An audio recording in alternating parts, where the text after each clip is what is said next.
बिस्मिल्लाहिर्रहमानिर्रहीम। अस्सलाम वालेकुम। आज मैं आपके साथ कैपुचिनो कॉफ़ी बनाने की रेसिपी शेयर करूंगी, जो कि सर्दियों का बहुत ही बेहतरीन तोहफ़ा है। हम इस कॉफ़ी को पीने के लिए अक्सर बाहर जाते हैं, जो कि काफ़ी एक्सपेंसिव पड़ जाती है, जबकि हम घर पे बहुत ही कम बजट में इसे बना सकते हैं और ये बहुत ही टेस्टी भी बनकर तैयार होती है। तो आप भी इसे अपने घर पे ट्राई कीजिए और मुझे फीडबैक ज़रूर दीजिएगा।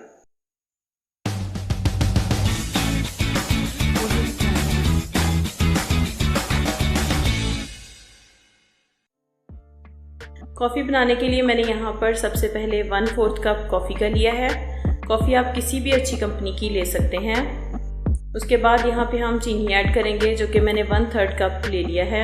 उसके बाद 1/4 कप हम इसमें नीम गर्म पानी का इस्तेमाल करेंगे। अगर आपने हाथ से बीटिंग करनी है तो आपने तेज़ गर्म पानी का इस्तेमाल करना है। मैंने चूँकि यहाँ पे बीटर का इस्तेमाल किया है, इसलिए मैंने यहाँ पर नीम गर्म पानी ही लिया था। गुनगुना सा पानी जैसे होता है ना, वो वाला आपने पानी यहाँ पे इस्तेमाल करना है। इस तरह से हम यहाँ पे इसको आहिस्ता आहिस्ता से बीट करते जाएंगे और आप देखेंगे कि किस तरह से मैं सारी वीडियो आपको दिखाऊंगी कि किस तरह से इसका कलर चेंज होता है और किस तरह से ये लिक्विड से फ्रोथी और फोमी फॉर्म में आ जाएगी। बिल्कुल क्रीमी सी ये बाद में बन जाएगी। आप एंड पे चेक करेंगे कि कितनी ये क्रीमी है और फ्रोथी है। बस आपने सारे स्टेप्स को गौर से देखना है। मैंने यहाँ पे किसी भी स्टेप को कट नहीं किया, बल्कि ये मैंने इसी तरह से आपको तेज़ करके दिखा देना है। वीडियो को तेज़ कर दूंगी, लेकिन आप सारे स्टेप्स को गौर से देख लीजिएगा। कॉफ़ी जो है ये आपके दिमाग को रिलैक्स करने में बहुत ही ज़्यादा मदद देती है। अगर आप जॉबियन हैं तो आप शाम में आकर अगर इसका 1 कप इस्तेमाल कर लेंगे तो इससे आपको बहुत ज़्यादा अच्छा फील होगा। तो आप अपनी डेली रूटीन में इसी तरह से ये इसका बैटर बना के फ्रिज में रख सकते हैं और उसके बाद आप इसको नीम गर्म दूध के साथ इस्तेमाल कर सकते हैं। अभी मैं आपको बताऊंगी कि किस तरह से हमने इसके बैटर को तैयार करना है। अब आप देख सकते हैं यहाँ पे ये कितनी फोमी सी और क्रीमी सी तैयार हो गई है और इसकी पीक्स देखें कितनी अच्छी बनी हैं। ये सारी पीक्स इस तरह से हैं कि आपके बीटर से नीचे भी नहीं गिरेगी। आपको इस चीज़ से अंदाज़ा हो जाएगा कि आपकी कॉफ़ी रेडी हो चुकी है कि जब आपके पीक्स जो हैं वो अच्छे से आ जाएं और उसके बाद जो है वो कॉफ़ी बीटर से नीचे ना गिरे।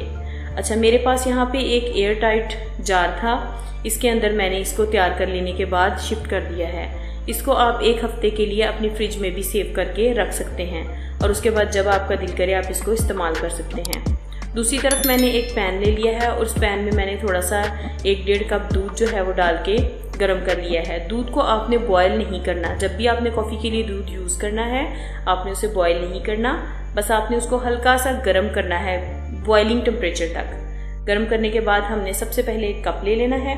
उसमें अब मैंने यहाँ पे 3 से 4 टेबलस्पून, आप 3 टेबलस्पून, छोटा कप है तो 3 टेबलस्पून और अगर बड़ा मग है तो आप 4 टेबलस्पून भी यूज़ कर सकते हैं कॉफ़ी के लेके। उसके बाद आपने इस तरह से ऊपर से इसमें दूध ऐड करना है कि ताकि इसकी झाग सी बन जाए जैसे इस पे बन रही है। बिल्कुल ऊपर से इसको अच्छे तरीके से इसमें ऐड कर देना है और चम्मच से आहिस्ता आहिस्ता आपने इसको हिला लेना है।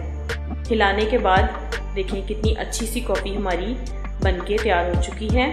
अब ये कॉफ़ी पीने के लिए रेडी है। बहुत ही क्रीमी, फ्रोथी और टेस्टी कॉफ़ी आपकी बनके तैयार हुई है। आप भी इसे अपने घर वालों के साथ बनाकर शेयर करें और मुझे अच्छा सा फीडबैक ज़रूर दीजिएगा।